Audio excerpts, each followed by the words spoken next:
इतनी आसानी से। आइए देखते हैं कैसे।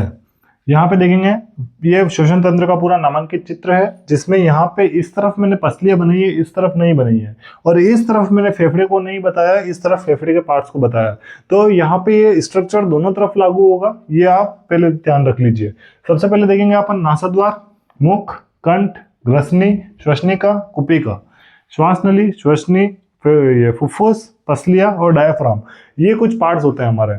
जिसमें श्वसन तंत्र के मुख्य भाग की बात करें तो पहला अपन एक्सप्लेन करेंगे कभी भी फेफड़े को, यानी कि फुफ्फुस। ठीक है, फुफ्फुस आपके परीक्षा में फुफ्फुस लिखा हुआ है तो घबराना मत, फुफ्फुस यानी फेफड़े। दूसरा अपन बात करेंगे यहाँ पे, मतलब अगर स्टेप बाय स्टेप चले तो नासाद्वार से शुरू करेंगे, ठीक है, लेकिन अगर मुख्य भागों की बात करें तो डायाफ्राम और फेफड़े और नासिका आपने, ये मुख्य भाग हो जाते हैं। ठीक है, जिनकी प्रोसेस से पूरा श्वसन तंत्र कार्य करता है। बाकी अपन स्टेप बाय स्टेप भी कार्य की बात करेंगे। सबसे पहले अपन शुरू करते हैं सीधे नासाद्वार। नासाद्वार यानी कि हमारे श्वसन तंत्र का स्टार्टिंग पॉइंट क्या है? नासाद्वार। नासाद्वार यानी कि नाक के माध्यम से ही हम क्या कर पाते हैं? श्वसन ले पाते हैं। श्वसन तंत्र, श्वसन, हम श्वसन लेते किसको है? गैस के रूप में किसको लेते हैं? ऑक्सीजन को, O2। ये O2 कौन देता है हमें? पेड़ पौधे। पेड़ पौधे O2 देते हैं और हमारे द्वारा छोड़ी गई CO2 वो उनके काम में लेते हैं। ठीक है, ये O2 हमें कौन दे रहा है?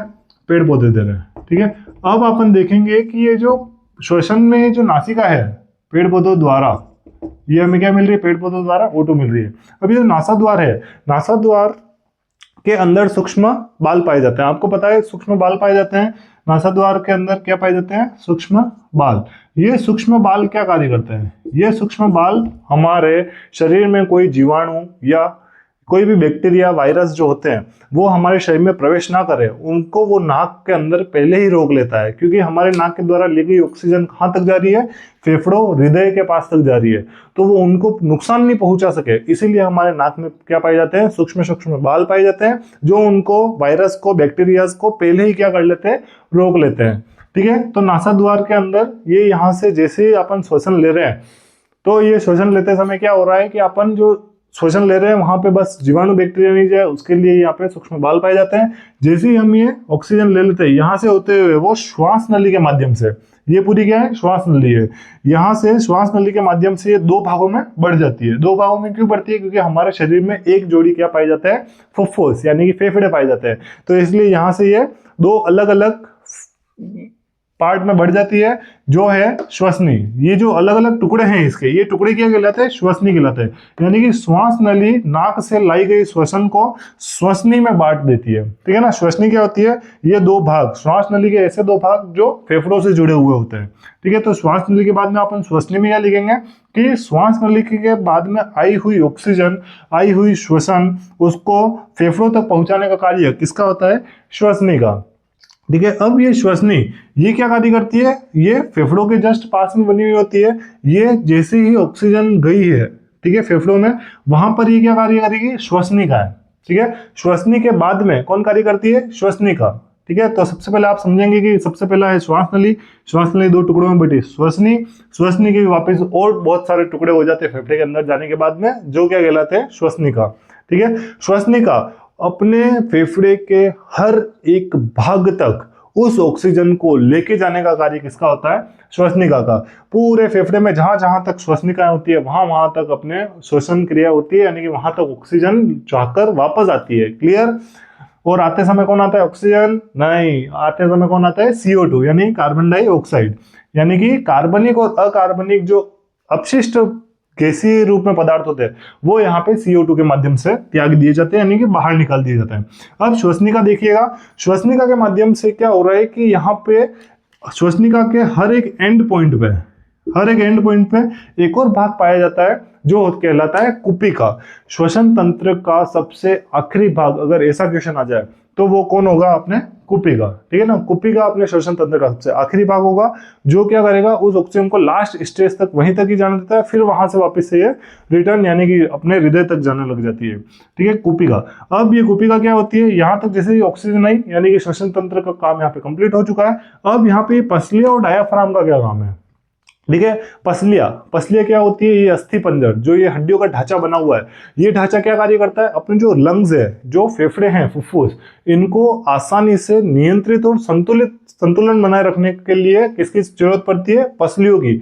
पसलियों की सहायता से क्या है, वो एकदम किसी भी बाह्य रोग से, यानी कि कोई भी अगर बाहर तरफ से अपन को खतरा हो, यानी कि अपन किसी के अगर टच हो रहे हो, तो ये पसलियां क्या करती है? अपन के इन फेफड़ों को सुरक्षित रखती है, बाहरी चोट से अपन को बचाने का कार्य करती है। और डायाफ्राम, डायाफ्राम क्या करता है? उन फेफड़ों के, ये गुब्बारे जैसे आकार का होता है। किसके आकार का होता है? ये गुब्बारे जैसे आकार का, ठीक है ना। गुब्बारे जैसे आकार का भी बोल सकते हैं, और गुब्बारे जैसे कार्य भी करता है।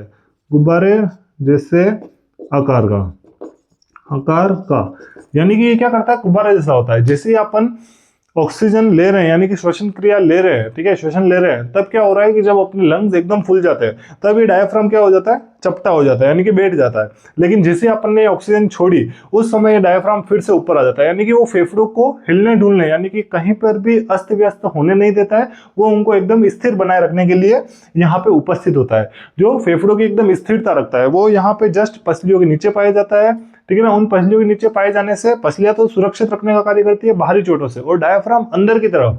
जैसे अपन ने छोड़ दी श्वसन, तो श्वसन छोड़ने के बाद में क्या होगा? ये डायफ्राम वापस से फूल जाएगा और इनको संतुलित और नियंत्रित रखने का कार्य करेगा, ठीक है। यहाँ पे ये कुछ भाग थे इसके श्वसन तंत्र के, बहुत छोटा है श्वसन तंत्र, ज्यादा बड़ा नहीं है, जिसमें अपन सबसे पहले किसे बताएंगे? नासा द्वार को, ठीक है, नासा द्वार।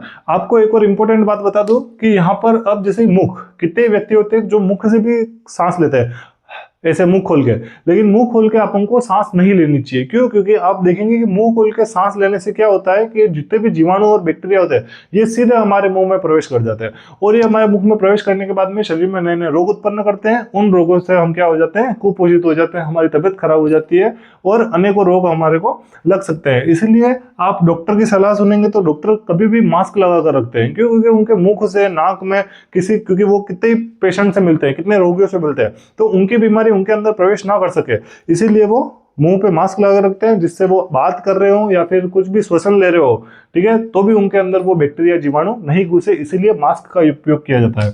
अब मुख के द्वारा ली गई जो अगर सांस है, वो भी आगे जाके मिलती किसमें है? उधर ही मिलती है, किधर? श्वसनिका में, ठीक है। लेकिन ध्यान रखने योग्य बात यह है कि अपन को ज्यादातर हो सके उतना मुख को बंद रखकर ही सांस लेनी चाहिए। और अगला टॉपिक है जैसे कि कंठ। कंठ क्या कार्य करता है? कंठ होता है यहाँ पे अपने गले के गर्दन के इस जगह। ये क्या कार्य करता है? अपन जो भी बोलते हैं, ध्वनि निकालते हैं, ये ध्वनि को निकलने का जो मार्ग मिलता है वो कहाँ से मिलता है? कंठ से। कंठ क्या उत्पन्न करता है? कंपन उत्पन्न करता है। क्या उत्पन्न करता है?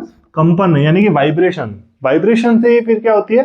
ध्वनि उत्पन्न होती है। ध्वनि आप क्लास 9th में और 8th में पढ़ चुके हैं कि ध्वनि कैसे उत्पन्न होती है। ध्वनि वाइब्रेशन यानी कि कंपन से उत्पन्न होती है। जहां पे भी कंपन होता है वहां पे ध्वनि उत्पन्न होती है। इसलिए अपने कंठ में अपन जब बोलते हैं तब क्या होता है? कंपन उत्पन्न होता है। इसी कंपन के कारण अपन बोल पाते हैं। और यहाँ पे ये पूरा श्वसन तंत्र क्लियर हो जाता है। सबसे पहले अपन नासा द्वार को समझा सकते हैं। दूसरे नंबर पे अपन किसको समझेंगे? श्वास नली को, ठीक है, श्वास नली। श्वास नली के बाद में अपन तीसरे नंबर पे किसको समझेंगे? श्वसनी, ठीक है, श्वसनी। चौथे नंबर पे अपन समझेंगे श्वसनी के, यहाँ पे देखेंगे 2 पार्ट हो चुके हैं। अब अपन श्वसनिका को समझेंगे, ठीक है। श्वसनी के बाद में कौन आ जाएगा? श्वसनिका। फिर श्वसनिका के बाद में कौन आ जाएगा? श्वसनिका जैसी बढ़ जाएगी, लास्ट भाग कौन है अपना? कुपिका। इन कुपिका तक ऑक्सीजन जाएगी। अगर कहा जाए 1 नंबर का क्वेश्चन आ जाएगी श्वसन तंत्र का सबसे आखिरी भाग कौन सा है, तो आप क्या लिखेंगे? कुपिका। कुपिका श्वसन तंत्र का सबसे आखिरी भाग है। फिर अपन बात करें पसलिया की। पसलिया क्या कार्य करती है? बाहरी घावों से हमें सुरक्षित रखने का कार्य करती है। फिर अगर बात करें 7वां भाग अपन डायाफ्राम की। डायाफ्राम क्या करता है? जब हम ऑक्सीजन क्रिया करते हैं उस समय उन पसलियों के अंदर उपस्थित लंग्स यानी कि फेफड़ों को नियंत्रित, संतुलित रखने का कार्य करता है, ठीक है। और 8वें भाग में आप कंठ या मुख इनको समझा सकते हैं। क्लियर? आपके छोटा सा श्वसन तंत्र भी समझा दिया एकदम बाय कंसेप्ट, पूरा क्लियर कर दिया आपके डीपली तरीके से। अब आपके इसके अंदर से आने वाले एक भी क्वेश्चन को आप छोड़ के नहीं आएंगे। हर एक टॉपिक को, हर एक छोटी सी छोटी चीज को अपन ने समझ लिया है। इसके अलावा आपके इसके अंदर कुछ भी अगर क्वेश्चन रह जाए तो आप कमेंट बॉक्स में पूछ सकते हैं आपके प्रश्नों को। और अगर आपको ये वीडियो पसंद आई हो तो लाइक कर दीजिए और चैनल पर नए हो तो सब्सक्राइब कर लीजिए। आपको ऐसे ही मजेदार ट्रिक के साथ में और एकदम इजी तरीके से हर एक चीज को कंसेप्ट के साथ में पढ़ी हुई यहाँ पे आरबीएससी क्लास हितेश पर, इसलिए चैनल पर नए हो तो सब्सक्राइब कर लीजिए। Thank you.